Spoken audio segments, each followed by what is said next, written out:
চক তেওঁ মহাকুম্ভ মেলাক লৈ প্ৰতিক্ৰিয়া দিছে, কিন্তু হজক লৈ তেওঁ প্ৰতিক্ৰিয়া দিব পাৰিবনে?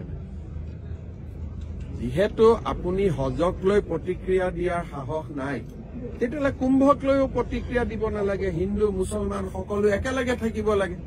যদি হিন্দুক গালি পাৰে, তেতিয়াহ'লে আমি মুছলমান আৰু খ্ৰীষ্টিয়ানকো গালি দিব লাগিব। খ্ৰীষ্টিয়ানক গালি দিলে আপুনি মুছলমান হিন্দুকো গালি দিব লাগিব।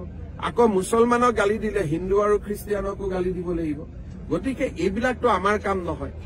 সেইকাৰণে মই ভাবো যে কংগ্ৰেছ সভাপতিৰ দৰে ব্যক্তি এজনে ধৰ্মীয় কথা বতৰাৰ ওপৰত মাত মাতিব নালাগে। আমি যেনেকে কেতিয়াও ঈদৰ ওপৰত কথা নাপাতো, হজৰ ওপৰত কথা নাপাতো, আমি যেতিয়াও বৰদিনৰ ওপৰত কেতিয়াও কথা নাপাতো, পূজাৰ ওপৰত কথা নাপাতো, তেনেকে আমি নিউট্ৰেল হৈ থাকিব লাগে আৰু তেতিয়াই দেশখন আগবাঢ়ি যাব। কংগ্ৰেছৰ সভাপতি মল্লিকাৰ্জুন খাৰ্গে যিটো মহাকুম্ভ মেলাক লৈ তেওঁ মহাকুম্ভ মেলাক লৈ প্ৰতিক্ৰিয়া দিছে, কিন্তু হজক লৈ তেওঁ প্ৰতিক্ৰিয়া দিব পাৰিবনে? যিহেতু আপুনি হজক লৈ প্ৰতিক্ৰিয়া দিয়াৰ সাহস নাই, তেতিয়াহ'লে কুম্ভক লৈও প্ৰতিক্ৰিয়া দিব নালাগে। হিন্দু মুছলমান সকলো একেলগে থাকিব লাগে। যদি হিন্দুক গালি পাৰে, তেতিয়াহ'লে আমি মুছলমান আৰু খ্ৰীষ্টিয়ানকো গালি দিব লাগিব। খ্ৰীষ্টিয়ানক গালি দিলে আপুনি মুছলমান হিন্দুকো গালি দিব লাগিব। আকৌ মুছলমানক গালি দিলে হিন্দু আৰু খ্ৰীষ্টিয়ানকো গালি দিব লাগিব। গতিকে এইবিলাকতো আমাৰ কাম নহয়। সেইকাৰণে মই ভাবো যে কংগ্ৰেছ সভাপতিৰ দৰে ব্যক্তি এজনে ধৰ্মীয় কথা বতৰাৰ ওপৰত মাত মাতিব নালাগে।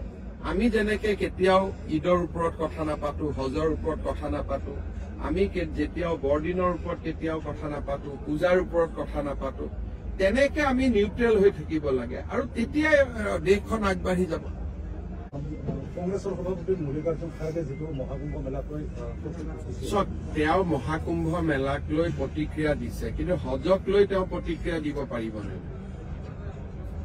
যিহেতু আপুনি হজক লৈ প্ৰতিক্ৰিয়া দিয়াৰ সাহস নাই, তেতিয়াহ'লে কুম্ভক লৈও প্ৰতিক্ৰিয়া দিব নালাগে। হিন্দু মুছলমান সকলো একেলগে থাকিব লাগে। যদি হিন্দুক গালি পাৰে, তেতিয়াহ'লে আমি মুছলমান আৰু খ্ৰীষ্টিয়ানকো গালি দিব লাগিব। খ্ৰীষ্টিয়ানক গালি দিলে আপুনি মুছলমান হিন্দুকো গালি দিব লাগিব। আকৌ মুছলমানক গালি দিলে হিন্দু আৰু খ্ৰীষ্টিয়ানকো গালি দিব লাগিব। গতিকে এইবিলাকতো আমাৰ কাম নহয়। সেইকাৰণে মই ভাবো যে কংগ্ৰেছ সভাপতিৰ দৰে ব্যক্তি এজনে ধৰ্মীয় কথা বতৰাৰ ওপৰত মাত মাতিব নালাগে।